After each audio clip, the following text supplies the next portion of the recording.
બોલો અર્બુદા માતાની. સાહેબ વાત કરતા હતા પરબતભાઈ એ ટાઈમે મેં કીધું સ્પીકર સાહેબને કીધું વિધાનસભામાં ટાઈમ નક્કી કરેલો હોય બેલ પાડો એટલે બેસી જવું પડે. આ હવે શું કરશો કહો. એટલે એમણે કીધું કે બધા સમજદાર છે એટલે સમય મર્યાદાની અંદર પૂરું કરી દેશે એટલે મને પણ લાગુ પડે છે. આજે આદર્શ વિદ્યાલય અને એમાં ખાસ કરીને બંને મહાનુભાવોની પ્રતિમાનું અનાવરણ હોય ત્યારે નવા સ્નેહ મિલનનો પ્રોગ્રામ આ ત્રિવેણી કાર્યક્રમમાં આપની સૌની વચ્ચે ઉપસ્થિત છે એવા ગુજરાત વિધાનસભાના અધ્યક્ષ, બનાસ ડેરીના ચેરમેન, ઓબીસી સમાજનો એક મજબૂત નેતૃત્વ કરતા આદરણીય શંકરભાઈ ચૌધરી સાહેબ, રાજ્યના મંત્રી, ખૂબ નાની ઉંમરે પહેલા બોલ જ છક્કો માર્યો છે, પહેલા જ ધડાકે મેળે આવી ગયો છે. રાજકારણમાં નસીબ કામ કરતું હોય એવા રાજ્યના મંત્રી ભાઈ શ્રી હરમજી ઠાકોર હમણાં આપણને બહુ લાંબુ સંબોધન કરીને બધાનો જ સૂર એમાં પૂરી જાય એવી વાત કરી એવા આદરણીય માજી સાંસદ પરબતભાઈ સાહેબ, જેમણે સ્કિલ માટેની વાત કરી, આવનાર સમયમાં ધંધા રોજગાર કઈ રીતે આગળ વધે, મોટું મન રાખીને જ્યાં જે વસ્તુમાં ક્યાં રોકાણ કરવાનું છે એવી વેપારી લાઈનથી આપણને વાત કરી એવા માણસાના માજી ધારાસભ્ય અમિતભાઈ ચૌધરી. આમ તો વડીલ છે અને રાજકારણમાં જે દાડે એન્ટ્રી કરી એ દિવસે પણ એમનો ખૂબ મોટો સહયોગ હતો. એમણે એમના પ્રવચનમાં પણ કીધું કે જ્યારે 1995માં ચૂંટણીઓ લડવાનો વારો આવ્યો ત્યારે સાહેબના આદેશ અનુસાર હામદભાઈને પણ રાજીનામું સરપંચમાંથી આપીને લડાયા, સાહેબને પણ બંને પતિ પત્નીને લડાવ્યા અને ખૂબ એક મજબૂત એ વિસ્તારમાં હેદવાણીમાં એક નિડરતા, સાહેબ પછી કોઈ નિડર તરીકે એક બીજા સમાજો સાથે તાલમેલ મેળવીને કોઈ પણ પરિસ્થિતિની અંદર ગમે એને પણ સાચું કહેવાની તૈયારી રાખે એવા માજી ધારાસભ્ય શિવાભાઈ સાહેબ. સ્વભાવ થોડોક મારા જેવો કડક છે પણ જે કહે એ સાચું કહે છે. હરિભાઈ છે, રતનસિંહભાઈ છે, બનાસ બેંકના ચેરમેન છે, જીવરાજભાઈ છે, દાદા સ્ટેજ ઉપરના બિરાજમાન સૌ સહકારી આગેવાનો, આપ સૌ પધારેલ મહેમાનો, વડીલો, યુવાન ભાઈઓ અને બહેનો, સૌ પ્રથમ તો આ સમાજે બે એવી પ્રતિમાઓ કે જે બે એવા મહાનુભાવો હતા કે જેણે સમાજને રાહ ચીંધ્યો, એમના પ્રતિમાનું અનાવરણ કરીને આવનાર પેઢીને એક યાદ કરાવ્યું છે કે એક સક્ષમ નેતૃત્વ, લોંગ દ્રષ્ટિ અને તમામને સાથે ચાલીને, તમામને સાથે જોડે રાખીને ચાલવા માટેની જે ભાવના હતી એ ભાવના આજે અનેક આગેવાનોએ એમના સ્મરણ, એમને યાદ કરીને જે વાત કરી એ આપણા સૌના માટે એક પ્રેરણાદાયી છે. અને પ્રેરણાદાયી છે એટલા માટે સાહેબે અગાઉ એ વાત કરી અને બીજા પણ બે વક્તાઓ હામદભાઈએ વાત કરી. કદાચ સાહેબને ખબર નહીં હોય પણ જ્યારે 1993માં અમિતભાઈ આ શાળાની હું વિદ્યાર્થી હતી, 9મા ધોરણમાં ભણતી, 10માની પરીક્ષા આપી 94માં, અને એ ટાઈમે એક વિદ્યાર્થી કાળ દરમિયાન પણ આ ભૂમિનો વૈભવ જોયો છે અને એક જાહેર જીવનના વ્યક્તિ તરીકે પણ આ ભૂમિનો વૈભવ મેં જોયેલો છે. આખા જિલ્લાનું પાવર સેન્ટર એ આદર્શ વિદ્યાલય બાબર પટેલ બોર્ડિંગ કહેવાતું. અહીંયા વિપુલભાઈ ગૃહમંત્રી હતા અને આવતા એ પણ વૈભવ જોયો છે. અને તમામ સમાજો સાહેબ જ્યારે અહીં આવે ત્યારે 50 આગેવાનો રાહ જોઈને બેહતા અને એમનો કોઈ આદેશ થાય કે ભાઈ આજે આપણે આ વસ્તુ કરવાની છે તો એની અંદર ક્યારે કોઈ પૂછતા નહીં કે શા માટે કરવાની છે, સાહેબ નિર્ણય લઈ હવા વી એમ કરીને કોઈ પણ કામ એ આગળ વધારવા માટે સમાજ તો હતો જ પણ તમામ સમાજના આગેવાનો કાયમી એમના પડખે રહેતા. મારા જેવા એક નાના પરિવારમાંથી આવતી દીકરી મારા ફાધરના અને સાહેબના સંબંધો મિત્રો તરીકે વર્ષો સુધી એમને જાહેર જીવનમાં સાથે રહીને કામ કર્યું હોય, જ્યારે ક્યાંય ભણવાની વ્યવસ્થાઓ નથી એ ટાઈમે આદર્શ વિદ્યાલય એક સૌના માટે આશીર્વાદરૂપ હતું અને એનો દાખલો પુરાવો આપવો હોય તો ગેનીબેન ઠાકોર કે જે આદર્શ વિદ્યાલયને એક વિદ્યાર્થી, ત્યારે સારું કરે એના માટે એ ભલે આપણી વચ્ચે ના હોય પણ એમને આજે પણ આપણે યાદ કરીએ છીએ. સારું કરવા વાળાનું હંમેશા સારું થાય.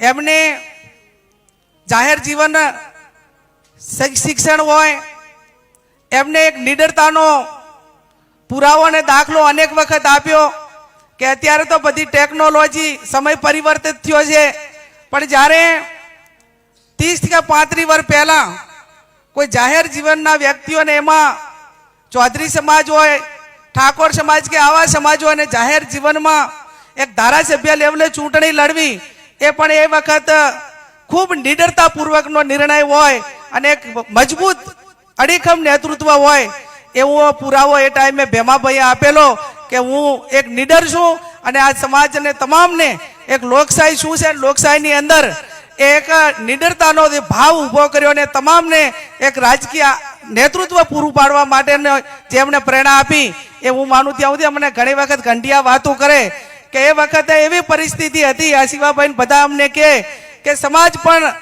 એ રીતે કહેતો કે સાહેબ તમે અમારે ઘરે નહીં આવો ને તો અમે વોટ આપશું પણ ગાડીમાં નહીં બેસીએ, આવી પરિસ્થિતિ આજથી 35 વર્ષ પહેલા હતી અને એમાંથી આઝાદ કરવાનું કોઈ કામ કર્યું હોય તો સૌથી પહેલું ભેવાભાઈ પટેલે કર્યું હતું. ત્યારે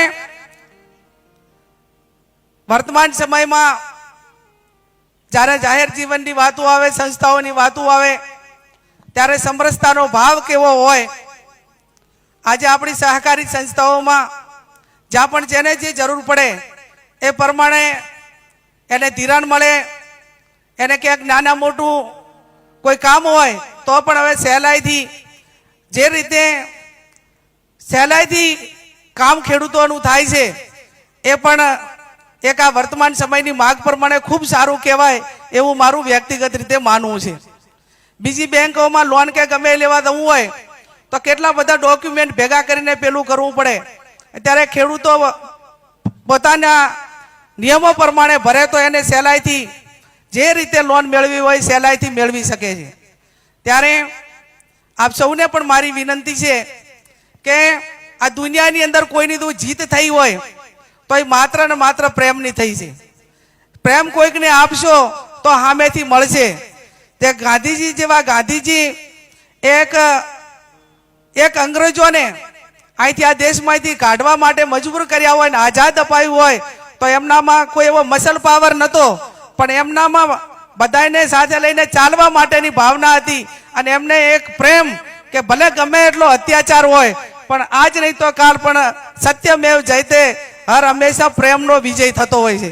આપણા રોજિંદા જીવનમાં જે સમાજો આજે ધારો કે પાટીદાર સમાજ હોય, આપણો સમાજ ચૌધરી સમાજ હોય કે જે હવે બીજા ઘણા સમાજો કરતા એ આગળ છે તો એનાથી આગળ વધારવા માટે કઈ રીતે આગળ વધવું એ વાત પણ અમિતભાઈએ એમને એમના ભાષણમાં કીધું કે યુપીએસસી હોય, જીપીએસસી હોય, મોટા ઉદ્યોગો હોય. હવે આ નાના અમુક સમાજો તો હવે નાની નોકરી લેવાનું બંધ કરી દીધું કે ભાઈ આ 10-15 હજારનો પગારદાર 20 હજારનો બનાવવો એના કરતા મોટો કંઈક સારો ધંધો કરવો અને ધંધો કરે તો એની અંદર 2-5-25 જણાને રોજગારી આપી શકે. આજે સહકારી સંસ્થાઓના માધ્યમથી આપણા જિલ્લાના યુવાનોને ક્યાંક ને ક્યાંક સારી રીતે રોજગારી પણ મળી રહી છે. ત્યારે હું ફરી ખેતાબાની વાત કરું તો ખેતાબાની વાતમાં એટલું જ કહું કે જેની સાથે સારાની બેઠક રાખો તો તમે સારું શીખો અને એક છે ને કે સંગત એવા ફળ. જ્યારે 1960માં આ આદર્શ વિદ્યાલયની જમીન લેવાની એના એ ટાઈમે ખેતાબાએ અમારા સમાજના આગેવાનોને સાથે રાખીને ઠાકોર સમાજને પણ બાજુમાં 3 એકર જગ્યા લેવડાવી હતી. એ એમની ઉદારતા હતી. સમય પરિવર્તન થતો હોય છે એના આગેવાનો સમાજને જેવો રાહ ચીંધે એ પ્રમાણે એના શૈક્ષણિક સંકુલો હોય, ધંધા રોજગાર હોય, જાહેર જીવન હોય, આ બધું એની લાંબી દ્રષ્ટિના કારણે અનેક વખત સારું પરિણામ આવે, ક્યાંક આપણામાં કચાશ રહી જાય તો ક્યાંક પરિણામ ના આવે. એ એક જાહેર જીવનનો ભાગ છે. અને જાહેર જીવનમાં એ લોકશાહીમાં એક એવું છે કે બે ચૂંટણીઓ લડતા હોય તો એક જ જીતે, કાંઈ બે જીતે નહીં. એ જાહેર જીવનની વાત છે. પણ સમદ્રષ્ટિ રાખીને બધાને હાથે રાખીને બધાને સારું શિક્ષણ મળે, સારા ધંધા રોજગાર મળે અને એક ભાઈચારાની ભાવના હોય, એમાં આપણે ધારીએ તો બધા જ સાથે મળીને આ કામ કરી શકીએ છીએ. ત્યારે 1995માં ભ્યાભાઈ મારા રાજકીય ગુરુ આ હરિભાઈ છે, હમણાં દેવસીભાઈ હતા, હામદભાઈ અને શિવોબા, આ લાલજીભાઈ, 3-4 જણા તો આજે છે તે તાલુકા પંચાયતના એ વખતના સભ્ય. કે જાહેર જીવન કોને કહેવાય કે મારી 10માની પરીક્ષાનું છેલ્લું પેપર હતું સ્પીકર સાહેબ, અને એ વખતે મને બોલાવવા માટે આવ્યા આપણે રાણાભાઈ મામો, અને મને કીધું કે સાહેબ બોલાવે છે. મેં કીધું કઈ આ ભૂલ તો કરી નથી, પણ આ એટલે બોલાવે એટલે શું હશે એમ. એટલે મનમાં એવું તો થયું કે આજ સાહેબ બોલાવે છે તો કઈ આચાર્ય સુધી ઠપકો જાય ત્યાં સુધી તો બરોબર છે, પણ છેક ત્યાં સુધી જાય એટલે ક્યાંક તકલીફ તો નહીં હોય ને. પણ છતાં એક મજબૂત મનોબળ કરીને એટલા સુધી ગઈ અને મને કીધું કે એની તારું પેપર પતી ગયું. મેં કીધું સાહેબ હા, મારું આજે 10માનો પેપર આજ છેલ્લું હતું, પતી ગયું. તો કે હવે તૈયાર થઈ જાય. એમની ભાષામાં મને કીધું હતું એ ચૂંટણી લડવાની છે અને દેશી ભાષામાં કે કાં હવે કે તને હુળીએ ચડાવવાની છે. આજે મને શબ્દ યાદ છે, તારે કે ચૂંટણી લડવાની છે. ચૂંટણી નાન શું છે, તો આ 10માની પરીક્ષાનું પેપર આજ પત્યું છે, પણ કે ના લડવાનું છે. એટલે મારા ફાધરની બધા બેઠા હતા, પણ એમને ખાલી બોલાવીને કીધું કે ભાઈ એનો મનોબળ કેટલું મજબૂત છે, શું છે. પણ આ એક 1995માં પહેલી વખત તાલુકા પંચાયતના પ્રમુખથી કરીને અનેક વખત જાહેર જીવનમાં એકાબીજાએ મદદ કરેલી. અને એટલા માટે સાહેબ માટે એવું કહેવામાં આવતું, મેં કીધું એ પ્રમાણે કે જ્યારે એ નિર્ણય લે ત્યારે કોઈ પૂછતું નહીં કે ભાઈ શું નિર્ણય લેવાનો છે. જ્યારે 2003માં એમને ચૂંટણી લડવા માટે અપક્ષમાં નિર્ણય લીધો તો પણ આ સમગ્ર વિસ્તાર ભેગો રહી અને 18 થી 20,000ની લીડથી એમને અપક્ષ ધારાસભ્ય તરીકે પણ જીતાડ્યા હતા. એ ટાઈમે કીધું રાજીનામા આપવા પડે તો આપી દેવાના. એમાં સાહેબ કહેતા હોય ને એમાં શેના માટે આપવા પડે એ પ્રશ્ન પૂછવાનો હોતો જ નથી. એટલે આ એક મજબૂત નિર્ણયો એક રાજકીય હોય, સામાજિક હોય, શૈક્ષણિક હોય તો સાથે મળીને એ ટાઈમે લેવાતા, અને એટલા માટે મજબૂત પરિણામ પણ એ ટાઈમે આવતું. ભાઈચારાની ભાવનાઓ હતી. મા જગદંબા અર્બુદાને પ્રાર્થના કરીએ કે જાહેર જીવનના વ્યક્તિ તરીકે જે આ સ્ટેજ છે એ સ્ટેજને અમને બધાને એવી શક્તિ આપે, એવી સદબુદ્ધિ આપે, એવા સદવિચાર આપે કે બીજું અમે કોઈ બધા સમાજોને આપીએ કે ના આપીએ, પણ ભાઈચારાની ભાવના કાયમી તમામ સમાજોને સાથે રાખીને આપીએ એવી શક્તિ માં અર્બુદા અમને આપે, એવી મા જગદંબા અર્બુદાને પ્રાર્થના કરું છું. અહીંયા કાકાએ પાઘડી બંધાવી, અને પાઘડી બંધાવી ત્યારે કોઈ પણ બેન દીકરીના માથા ઉપર પાઘડી હોય તો એક એની જવાબદારી વધતી હોય છે. એક પુરુષ મોવડીનું પ્રતીક તો છે, પણ એની હાથે હાથે અનેક પ્રકારની જવાબદારીઓ વધતી હોય છે. એ જવાબદારીના ભાગરૂપે હું ખાતરી આપું છું આ સ્ટેજ ઉપરથી કે જાહેર જીવનમાં આમ તો ઓલા કહેવાય ને કે પુત્રના લખન પારણામાં કદાચ હવે તો 28 વર્ષ થઈ ગયા રતનસિંહ કાકા, જો 28 વર્ષમાં ચાહે વાંક ના આવ્યો હોય તો હવે ના આવે એવી એની પૂરેપૂરી ખાતરી રાખશું. અને આજે આ પાઘડી છે એ પાઘડીની લાજ એ રીતે રાખશું કે ક્યાંક સમાજ વચ્ચે હોય, ક્યાંક અન્યાય સામેની વાત હોય તો આ પાઘડી ન્યાયના હિતમાં નિર્ણય લે એ હું ચોક્કસથી કરશું. એમાં ક્યાંય કચાશ નહીં રાખીએ. ફરી સાહેબના આત્માને શાંતિ મળે, બંને મહાનુભાવના આત્માને શાંતિ મળે, ભગવાન એમના ચરણોમાં એમને સ્થાન આપે.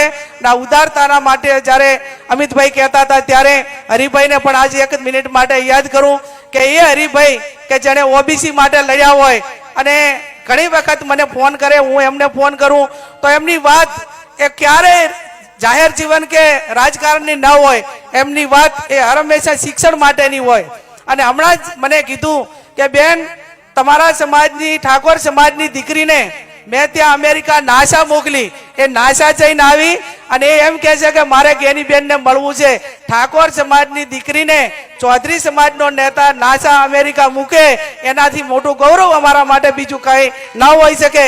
એક આવી શિક્ષણ માટેની જ્યારે ઉદાર ભાવના માટેની જ્યારે વાતો હોય ત્યારે આવો સૌ સાથે મળીને એવા કામો કરીએ કે જે આજે ભેમાભાઈને યાદ કરે છે. કદાચ આપણે ક્યાંક સારું એમના જેટલું તો કામ આપણું કરવા માટેની આપણી શક્તિ હોય કે ન હોય, પણ એમણે જે રાહ ચીંધ્યો છે, એમણે જે પ્રેરણા પૂરી પાડી છે, એ પ્રેરણા થકી કંઈક એવું કરીએ કે જે આવનાર પેઢી એ કોઈ એમનું ઉજ્જવળ ભવિષ્ય બને અને જે ક્ષેત્રમાં હોય એ ક્ષેત્રમાં ઉતરો પ્રગતિ કરવા માટેના સૌ આપણે પ્રેરણા સ્ત્રોત બનીએ. એ શબ્દ સાથે આપ સૌનો ખૂબ ખૂબ હૃદયપૂર્વક આભાર.